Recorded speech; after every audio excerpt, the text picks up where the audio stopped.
Tama nga ba ang hinala ng dalawang Harvard University scientist na ang kakaiba at misteryosong bagay na ito na pumasok sa ating solar system ay gawa o teknolohiya ng mga alien? Paano nga ba nila ito nasabi at ano ang kanilang matibay na ebidensya?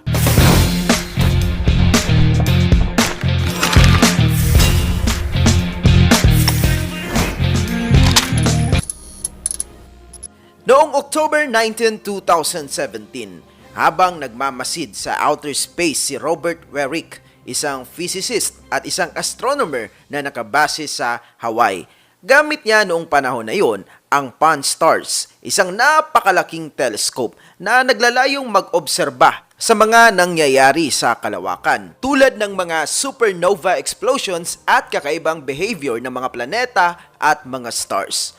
Well, sa araw na iyon, hindi in-expect ni Robert na makakita siya ng isang kakaibang bagay. Meron itong pinoproduce na kakaibang liwanag at sobrang bilis ng kanyang takbo na para bang isang spaceship ng mga alien na napapanood natin sa mga pelikula. Dahil sa kakaibang bilis ng takbo nito, naisip ni Robert na maaring hindi galing sa solar system ang bagay na iyon.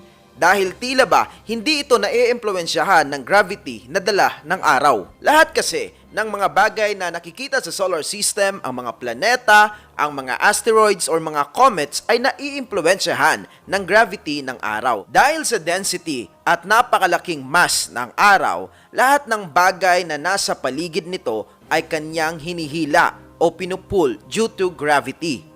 Ayon sa solar system NASA.gov, ang araw ang pinakamalaking bagay sa ating solar system.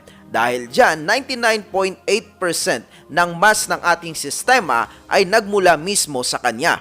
Kumbaga, ang araw ang pinakahari sa lahat sa solar system. At lahat ng galaw ng mga bagay na matatagpuan sa solar system tulad ng mga kometa, mga asteroids at mga planeta ay dahil mismo sa kanyang impluwensya. Dahil sa pag-aaral at ideya na yan, nakukompute ng mga scientist at mga mathematician na ang isang bagay na makikita sa kalawakan ay galing lang mismo sa solar system. Dahil nga obviously makikita ang impluwensya ng araw dito. Kaya nagtaka ang mga scientist noong pumasok ang kakaibang bagay na ito dahil kitang-kita nila na hindi ito tumatakbo o ang trajectory nito ay hindi naaayon sa impluwensya ng gravity ng araw. So sa moment na yon, na-realize ng mga scientist na ang nakikita nilang bagay ay hindi ordinaryo.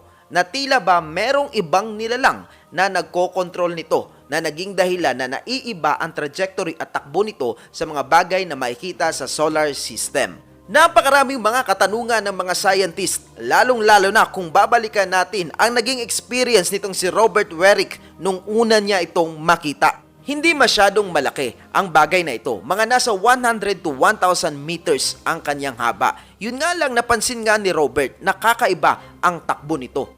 At dahil dyan, nagdesisyon na si Robert na ilock ang telescope doon mismo sa kakaibang bagay na yon. Na-observe niya na ito ay malapit na sa araw. At pagkatapos ng 40 days, ito ay unti-unti na ring lumapit sa Earth, mga 33 million kilometers away. At pagkatapos ng ilan pang mga araw, ito ay mas lalo pang lumapit, mga 21 million miles away, na halos katumbas ng 85 times ng layo ng Earth mula sa buwan. Kaya ang malaking katanungan, paano napunta ang bagay na ito dito sa solar system? At saan mismo ito nanggaling? Ito nga ba ay isang ordinaryong asteroid lamang o isang spaceship ng mga alien? Kung ating tatanungin ang opinyon ng isang Harvard University professor, scientist, and astrophysicist, ang kanyang masasabi, ang naturang bagay na yun ay isang spaceship ng alien. Ang Harvard professor na yun ay walang iba kundi si Avi Loeb at meron pa siyang ibang kasamahan at isinulat nila sa isang research paper o isang thesis ang kanilang pruweba na isang ang teknolohiya o spaceship ng alien ang kakaibang bagay na yon na nag-enter sa ating solar system.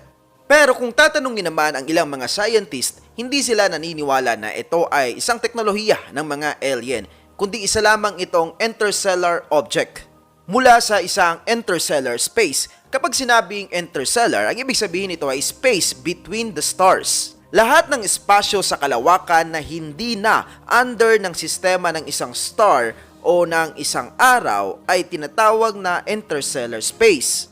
Bawat star kasi o yung isang araw, which is technically speaking, ang ating araw ay isa ring star. Bawat star ay merong sistema at lahat ng star ay merong gravity. Lahat ng mga bagay na nasa paligid ng isang star na naaabot ng impluwensya ng kanyang gravity, yun ay kanyang sakop pa. So in short, kapag hindi na kayang abutin ng impluwensya ng gravity ang isang bagay at wala ng ibang stars ang naka-impluwensya nito, siya ay nasa interstellar space na. So obviously, sa labas ng ating solar system ay merong interstellar space at maaring doon galing ang kakaibang bagay na ito. Pero ang malaking katanungan ngayon, anong puwersa kaya ang nagtulak sa kanya para mapasok mismo ang solar system? Dahil ayon sa pag-aaral mga Evadgers, merong isang napakalaking wall of fire na pumapalibot sa ating solar system na nadiskubre ng Voyager 2 noong 2018. Napakainit ng wall of fire na ito na umaabot sa halos 50,000 degrees Celsius. Imagine mga Evadgers, 50,000. Alam natin na hindi basta-basta na makakapasok ang mga kometa at ilang pang mga bagay-bagay outside the solar system dahil nga sa wall of fire na ito.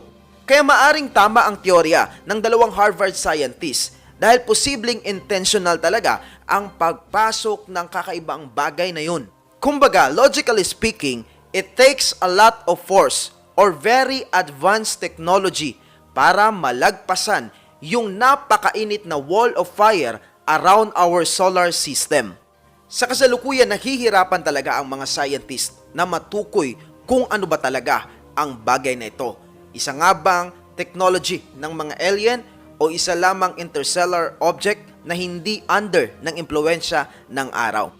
Kalauna nagdesisyon ang Pan-STARRS team na bigyan ng pangalan ang kakaibang bagay na ito. Ang Pan-STARRS team ay ang mga grupo ng mga scientist na nag-ooperate ng Pan-STARRS telescope na nakabase sa Hawaii. Pinangalanan nila itong Oumuamua, Chup Chup.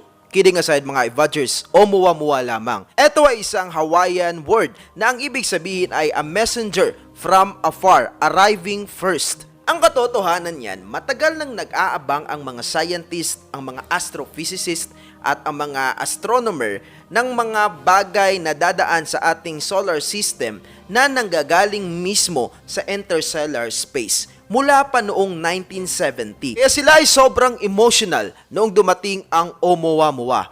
Pero ang katotohanan niyan, napakarami pa ring mga katanungan ang hindi nasasagot patungkol sa bagay na ito.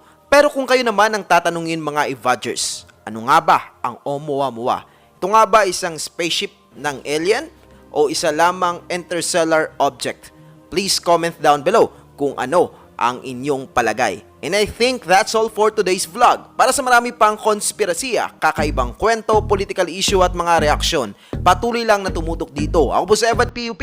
Mabuhay ang bansang Pilipinas. Peace out! Boom! Oumuamua! Chup chup!